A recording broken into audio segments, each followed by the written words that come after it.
Well, hey, Ray, thanks for joining. Nate Amidon, I'm the CEO of Form100 Consulting. And, we met a while ago virtually, I think through the Service Academy Yep. network, right? I went to the Air Force Academy and you went to West Point. Is that Yep. correct? Uh, yeah, 90 and 95 grad. But yeah, we kind of met through that kind of, I guess, kind of mingling. We found each other on LinkedIn, Yeah. and I Yeah. just written my book or just published my book. Yeah. So you're the director of transformation at Owens and Minor. And then you also wrote an awesome book on AI, The Mirror We Built. I read it. I'm a big fan. I don't know if you want to say anything else about the book and why you wrote it. Yeah, I guess, yeah, because AI interests me. I think it interests everybody. Mhm. It's been a lot of time. I had probably played or used ChatGPT for about, I guess, for about a year and a half. And I got the subscription, so it would remember the things we talked about. I would talk to it, you know, on stuff that I was working on, leadership things to get ideas around that. I would talk to it about politics, get Sure. its view, put my view in, talk to it about things like the Terminator, those types of things, get its view, get my view. And one day I had this moment. I was driving in my car and I was late and I was asking Siri for directions. I hope she doesn't answer right now. But yeah. Uh, and it kept asking me if I wanted, oh, I asked for a lunch place that I was supposed to go to. And it kept asking me, well, do you want directions? And I said, yes. And it asked me if I want directions. And I said, yes. Did this 3 or 4 or 5 times. And I got super frustrated because I was late. Mhm. And I said, you're so stupid. Right. And I know, right? I did. I snapped at it and I said, you're so stupid. But without missing a beat, it replied, that's not very nice. And in that moment, I froze and I realized that I wasn't just using AI, that I was training it, right? Yeah. Well, I'd come back and talk to my LLM, which was ChatGPT, about it.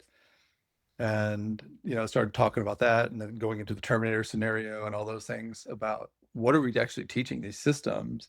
Right. It said, as it always does, hey, would you like me to do so and so with this? And I said, no, but maybe I should write a book, jokingly. And it said, you absolutely should. Right. That's kind of how the book was born.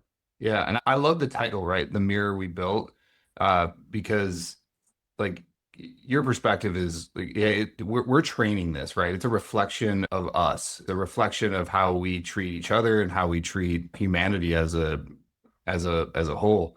But what resonates with me is when I'm working with clients that are starting to implement AI into the business process side, right? We're starting to um, create automation and agents to help people be more effective. And whenever we do that, it is a mirror in the process of the company, right? Right. I mean, it just exposes stupid processes really fast when you try to Right. automate it. And so even culturally inside of a company and from a business perspective, right? I think it definitely is a mirror in that way. And so I think that the title of the book is spot on, even if that's not what you meant by it. No, no, no. Yeah, I think it's you can look at it a couple ways, and absolutely that's one of them. The But you're right.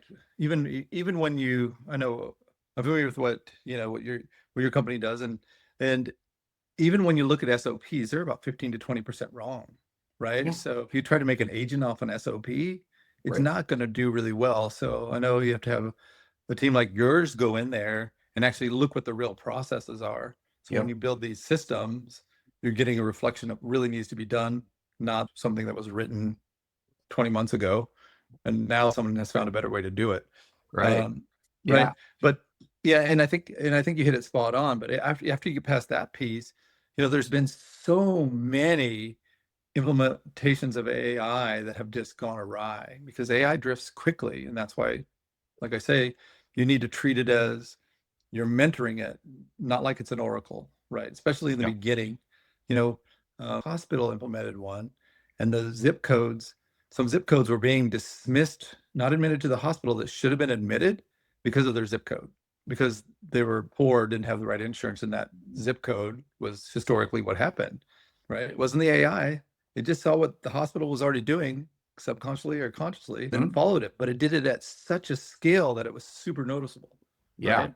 No, right. Right. I mean, if you, as I have a background as a Air Force pilot, and the faster you fly, the more important the deviations become, right? Right. And so what we're doing is Uh, really just, from a business process standpoint, we're just rapidly adding speed and capability, yeah. but we're not vector checking fast enough, right? Great analogy.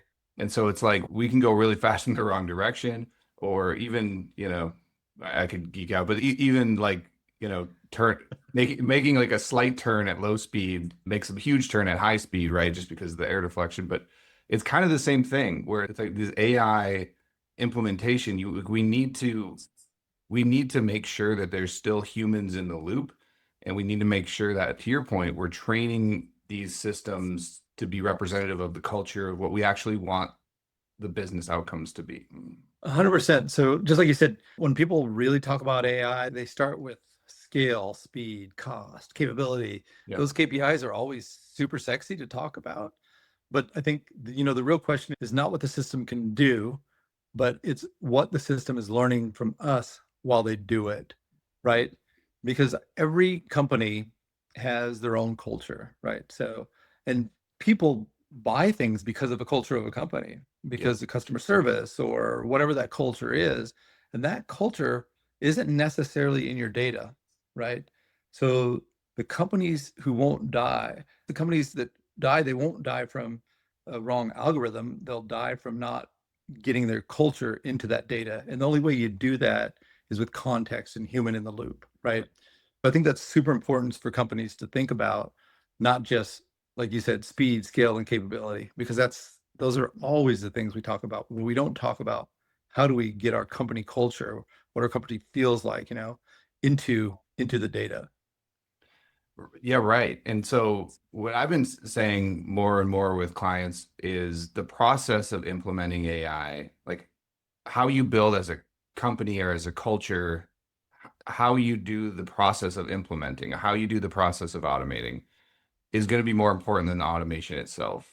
And Yeah. so we need to, it's not like we're switching the culture of the company, of our programs, of our teams to be, when people say, we want AI first culture, it's not always just use AI for everything. It's how we think about it, how we structure the organization to actually, Right. like, what's our process for doing that? And which is a great segue into what we were talking about, and really why I wanted to jump on and record a session here was you had started to develop what you call the human in the loop, right? I think it's human in the loop framework, right? Right. Uh, and it really just put some thought to like, how do we manage the automation that's coming out? And I think that's such an interesting topic, man. And I'd love to get your thoughts on, what that framework is and why you came up with it.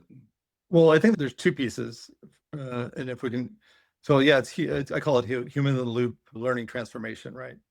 So it really looks at how much do we need human in the loop, and in HILT, I've built 5 levels, fifth being the most critical, things that go around patient care or things that affect human life, those type of critical judgment. Right. An example of that is, yeah, for every time an AI makes a decision, there needs to be a human looking at it, what that says. Now, that gets super costly, and I understand you can't do that for the rest of the time, or why implement AI if you always have a person there, right? Right. But that scales down, right? So in the first 90 days of after a go live, you'd have human loop for every decision the AI makes, right? Correcting it. And when I say correcting it, I don't mean just saying yes or no. Yes or no button isn't correcting it. Right. That's compliance. That's not mentorship. Mentorship means when AI gets it wrong, you give a ton context on why it is wrong. That is mandatory so that AI learns, right? It Mhm. learns that context, it learns your culture, your decision-making processes. And after that 90 days, then the next 30 days, you look at it, and if AI is making 98% of those decisions correctly without something having to enter it, then it would go down to a level 4, right? Which is less human in the loop, where there's just checks on it. And then for some reason, if the AI starts getting it wrong and it gets below a 95% accuracy, Yeah. it reverts to level 5.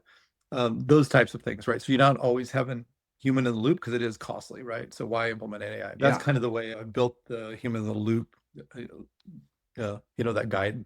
Yeah. No, and I think, but that's a super interesting point. So we're in the software development realm, and a lot of we've been thinking, look, all of these automations are products, right? They're really software development products, and we need to go through a product life cycle for these for automations, right? In my brain, I'm thinking a lot of automating business processes and making standardization around those types of things. Yeah.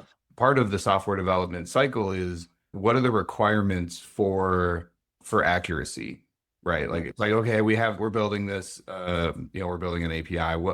What is success for how accurate it? What's the uptime success? Right. Right. And so I think we part of what you're saying is okay, you're like, hey, it's right 98% of the time, but is that 2% error acceptable or not? Exactly. Yeah. Yeah. 100%. Yeah. And it depends on what situation, but yeah, in a life-giving situation, it needs to be, Right. 99.9%. I mean, even humans aren't right all the time, Exactly. even in those situations, right? It needs to demonstrate that it's correct that amount of time before you scale off on the human in the loop. And again, if you always have the human in the loop, there's no point of having an AI system, right? Yeah, and again, I think again we're in different domains, right? Like you're in maybe more of a manufacturing automation Yeah. standpoint in business processes. There's still like the ability to do, you have a human in a loop, but you still are doing, but the automation is doing 80% of it. Right. Yeah. That's valuable, right? Oh, 100%. 100%. And so it doesn't always mean, I guess what I'm hearing is you saying there has to be some sort of framework for how we think about this, Right. right? Yeah. And it and so there could be a human in the loop, and that's still valuable. Or then you could say, hey, we don't need a human at all in the loop. And so Right. let's make that decision. Right. Well, exactly. And I think so. What I was talking about, if you want a system to become fully autonomous, there has to be a scale down period for that. Now, I mean, like I'd recommend to any company, and I think you would too, start with something small, probably not severely customer facing, Mhm. when you're doing these, because you're right. For let's say a customer service, right? AI is already crushing it there. Yeah. What happens is AI does all the groundwork in the back, right? It pulls all the data, gets all the information. So the customer gets on the phone with the customer agent. They have all the data right in front of them, and they don't have to be like, "Oh, hold on, wait a second, let me look that up." Okay, Right. hold on, give me 1 second. Can I put you on hold for a minute while I look that up? And so AI is already crushing it there, and that's always human in the loop. But when we're talking about these fully autonomous systems, which I think we will get to, Yeah. it's important that we embed our culture and our context in them now, because while that learning loop is open, because I don't think, that's going to be open forever. Right. No, right. I think that's a great point when it comes to back to like how we implement these things. I mean, I've been preaching a lot of we need to do this in a very incremental way as well. Right. And so maybe there's a fully autonomous end game that we want. And Yeah. then and so it's maybe build 50% of the autonomy and then train that 50% and then Right. continually add functionality to that automation until it gets to a point where it hits whatever criteria inside of the fully automated or not framework that the company has. Right. 100%. Yeah. And Right. I, But I think, yeah, go ahead. no, I was going to say, yeah, I think really, and we're talking about that, the philosophical book idea of the book is really that leadership has changed. We're no longer just responsible for mentoring people, but we're also responsible for mentoring these smart systems, which leadership is just scaled for all of us. And what you're talking about is doing it piece by piece, but mentoring each pieces of the systems, right? Yeah. So I think that is super important. You know, I think those mentoring moments turn AI from just clever code into really credible judgment. And it actually reshapes our identity too, from operators of systems to stewards of intelligence, right? And I'm in the transformation space. So as transformation leaders or leaders in general, we have three real big commitments around AI. First, it would be to audit your AI, understand what leadership styles, what ethics, and even what silence it's absorbing. Because on those edge cases that we ignore, Yeah. like You can see, they'll give the example of the hospital that we ignore, those scale really quickly, right? Those people that Right. were being sent home. I think second would be embed your values into it. Treat AI like an apprentice, not an oracle. I said that before. Yeah. And then third, mentor it actively. Log the why, not just the what, because context is really your culture at scale, and it's not going to get your culture unless you log the why and Yeah. be detailed about it. Right. Yeah, and I keep going back to like I've been thinking a lot about the OODA loop. If you're familiar with that, go back to your military days. Yes. All right, but it's basically a feedback loop. So, how are you recommending companies structure the governance once they implement automation? So, the Hill framework you talked about, which I think is awesome, is like, hey, we should categorize what automations we're talking about and determine when we should have what sort of human interaction. But then how do you like check on them? Like how are you governing and making sure you're getting feedback to build the systems to know when an AI is drifting or not? Right. Well, I think if we can just back up one more step, just around general governance, because I see this with a lot of companies.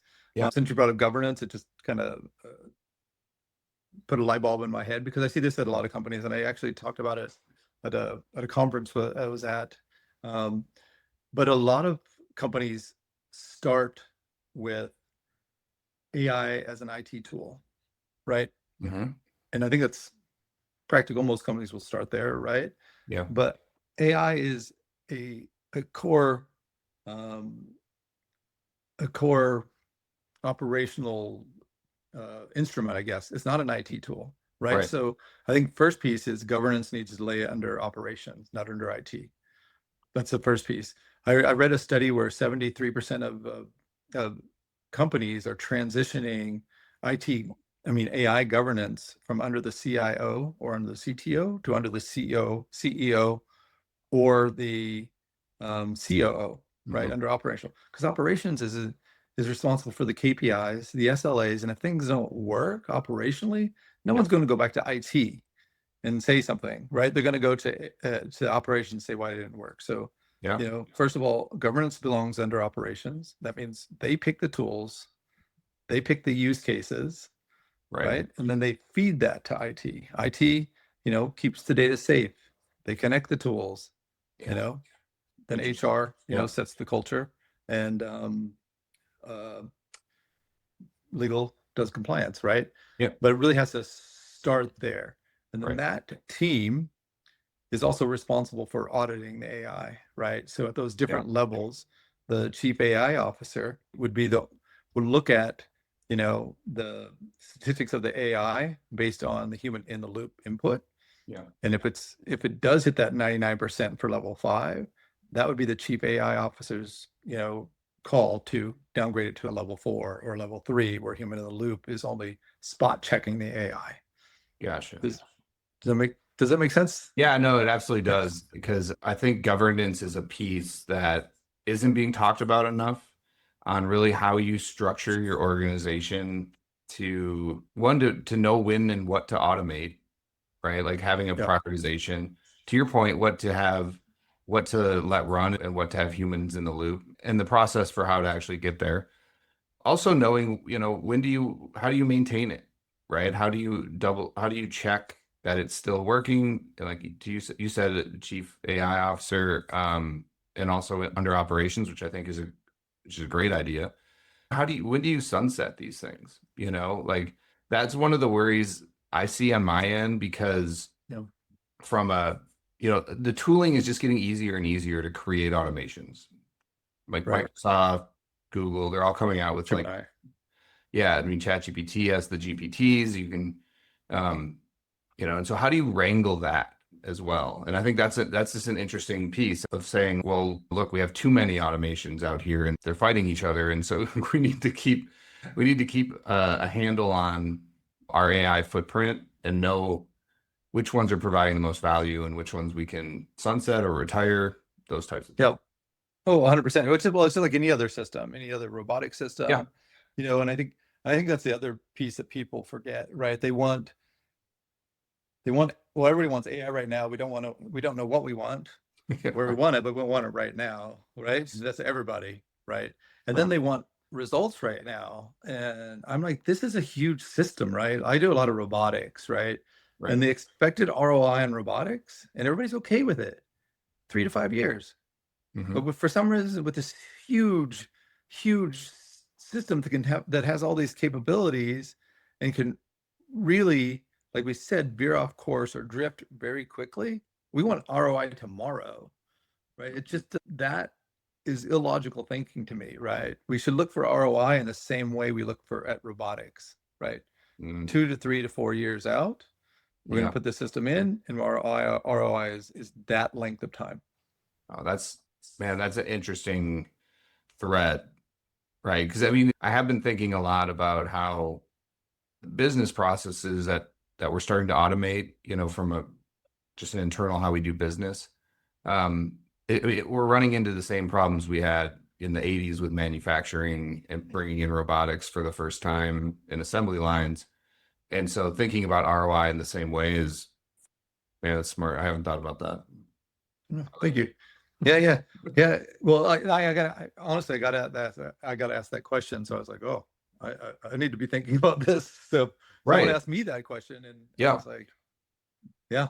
So But or at least some framework to say, like, look, you can't expect immediate ROI.